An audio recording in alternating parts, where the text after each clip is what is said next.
It's finally here. Free agency day has finally hit the LoL esports world, and obviously there's a lot to go into, and so it's finally time also for Travis Gafford Industries projections, our final projections going into free agency. So for those of you that didn't follow my coverage last year, I do things a little bit different than some of the other outlets. I like to kind of model what I do off of 538 and how they approach elections. Obviously different. They're using like a data model there, but they basically like project out what they think is going to happen with a confidence level towards it.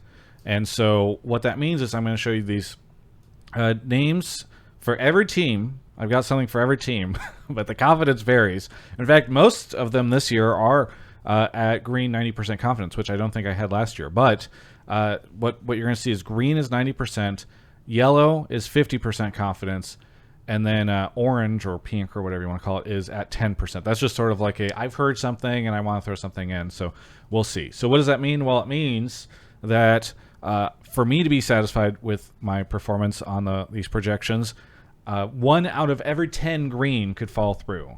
Half the yellows could come true, and then obviously if I get any of the pink, orange, whatever's, I will be happy with that. It'll be kind of like a bonus for me.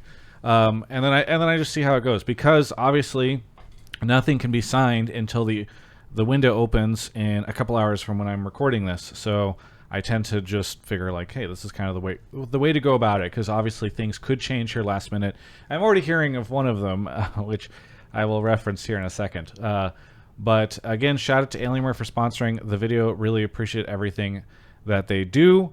And I also want to give a shout out to all the other outlets, because there's obviously a lot of people doing good work out there. Upcomer Dot and Esports Maniacals, even everybody else, like some of these other outlets, or I don't know, even I know they get a lot of shame, but the rumor Twitter accounts, everybody's having a good time during free agency. This is a really exciting time for LoL esports. So, and I should say these are all LCS, and if you do share them, please include my projections and the confidence level on it, because I get annoyed whenever I go and see something where I'm like, yeah, I've heard a long shot rumor that this could happen, and then there's some Reddit thread or something where somebody's like, this is Travis's prediction, and I'm like, oh, it needs some context there.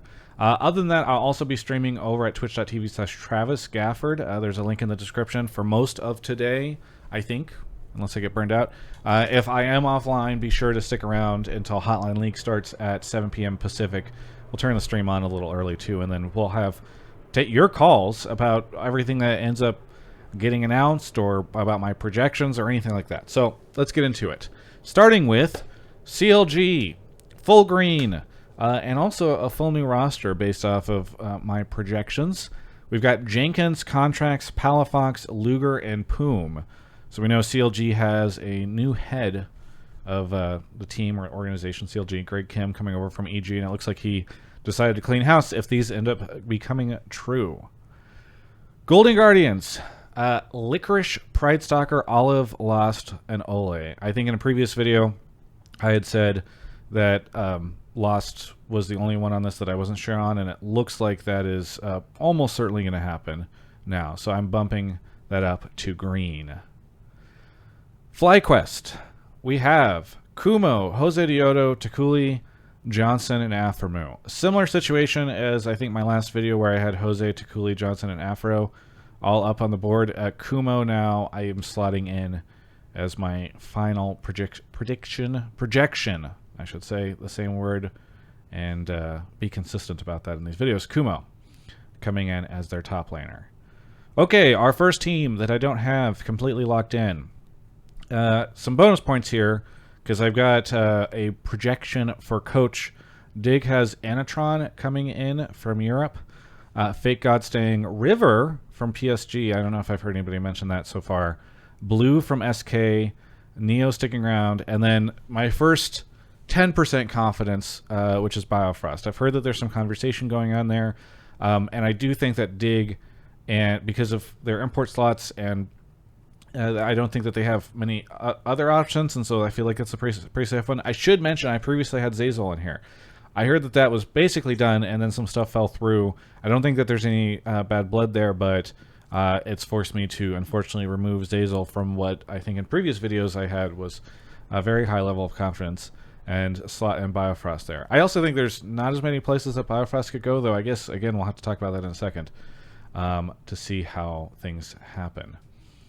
IMT, Revenge, Xerxes, PoE, Wild Turtle, and Destiny. Destiny I'm putting at 50% confidence. I previously, until this morning, had him at green, but I will explain here in a second. All right, 100T, our first roster that has like, I don't know, 6 players.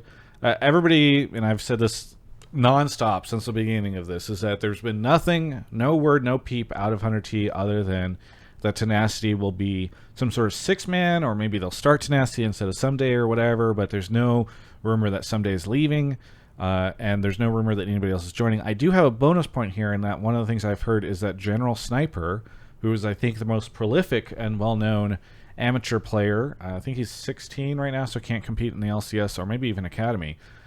He is supposedly joining 100T. So that's pretty cool. EG, I talked about previously. Impact inspired JoJo, Danny, and Vulcan. That was a roster that I had previously reported. I continue to stay confident in it. I mean, I'm a little nervous because of the C9 stuff I'll get to soon, but I am sticking with it. I'm sticking with it because my understanding is EG locked that in, and that was their plan. So if something falls through, it will be a last-minute collapse, I guess. Okay, Team Liquid. This was the first roster that I went with and had... it says 90% confidence. It should be 99. I mean, again, that's just... This is what TL plans to run. Other outlets have reported this stuff. We can be confident in that unless something collapses. TSM, one of the only teams that I just don't know what's up. Okay, obviously, so this is not, I think, and I believe that even like Dunk on the TSM subreddit has said this stuff, like TSM is the opposite of Team Liquid. They are not rushing to get their stuff done first and lock it in first. They are taking their time. It is harder, I think, to get access to players that play in Asia if you are trying to lock your roster early. That is potentially what they are doing here. Huni and Spica, I think, are a lock. Tactical and is I almost want to put him in green, but I don't believe it's a done deal, so I can't see that. And then Fate is my like YOLO. I mean, I've heard one rumor about that they were looking at Fate in Life. And so, of course, speaking of Life, I've also heard that it's probably... I've heard that there's a good chance it is going to be either Ignar or Life. So that is why I am projecting that at 50% confidence. And then we have our final team, which is C9. All right. Last night, I put out Summit, Blabber, Fudge, Sven, and Isles as their team, and I don't know if I have ever like reported something like that and then it has not ended up being correct to my understanding. I'm trying to remember, maybe years ago, maybe I'm forgetting something, but this morning Fionn tweeted, love Fionn, we were talking about it in DMs, that there might be a last minute change. And so yesterday it seemed like it was common knowledge. I was hearing from all sorts of people I did not expect to hear from, that C9's roster was locked and that it was Summit, Blabber, Fudge, Sven, and Isles. There's a video on the channel. I tweeted out, etc. Tyler saying that he's hearing, Fiona's hearing, that their bot lane is not there. And based off of my understanding, Sven, I know some people are like, oh, it's going to be like Teddy or something. I continue to hear that Sven is safe. If there's any kind of rumor, it might be that Isles might not be there. Some people are speculating that like the Vulcan deal may fall through last minute, or that there might be a swap between Destiny and Isles. That's why I put Destiny as yellow. But it's just tough. It's tough because I'm not... If it's happening like right now as I record it. Like it's falling through. Or something is changing. And so... and I've already reported it. So we're going to lock it. We're going to keep Isles there. And this will be my shame if something does change. It's not really shame because, again, like... all my sources were... I was only reporting what my sources were telling me last night, which everyone seemed to feel as though that 5-man lineup was done. Maybe it's not. But I'm going to lock it anyway, and we'll see. Also, for bonus points, here's my 50% confidence on their coaching staff. Anyway, thank you so much for watching this video. Again, I'm going to be streaming. Hopefully you enjoyed it. Covering this stuff has been really fun. I'm sure there'll be some last minute changes and surprises, and so some of this might end up being wrong. But hopefully you've all enjoyed the coverage that I've been able to put forth. If you did, please like the video and please subscribe to the channel. That stuff is actually very helpful. The subscriptions, I think, have kind of frozen for a little bit, and so Free Agency has helped me rebuild some of that. And please stick around throughout all of next year. If this is how you discovered me, I do all sorts of shows. Hotline League, Rift Reaction on Spotify. I do interviews throughout the whole year of all sorts of stuff. I've been covering League of Legends for over a decade now, and I love the game. I never want to do really anything else unless it's my Genshin channel, which I guess you could go check out. That's a fun side project that Mark and I have going, TGI Genshin, which should be linked on the main channel. If you like Genshin Impact content, go check it out. I don't have any links for you there, unfortunately, but yeah, League of Legends has always been like the main thing for me in my entire career, and I stick around for this, and mostly LCS too. I mean, I care about the other regions, but you'll notice that I'm mostly stuck with LCS because this is where my heart lies. So I just want to throw that all in there. Anyway, thank you guys so much for watching, and we'll see how things go. Holiday season is almost here, which means that there's great shopping opportunities over at Alienware. That's right, they've got their new R13 and R14s that are out, and guess what?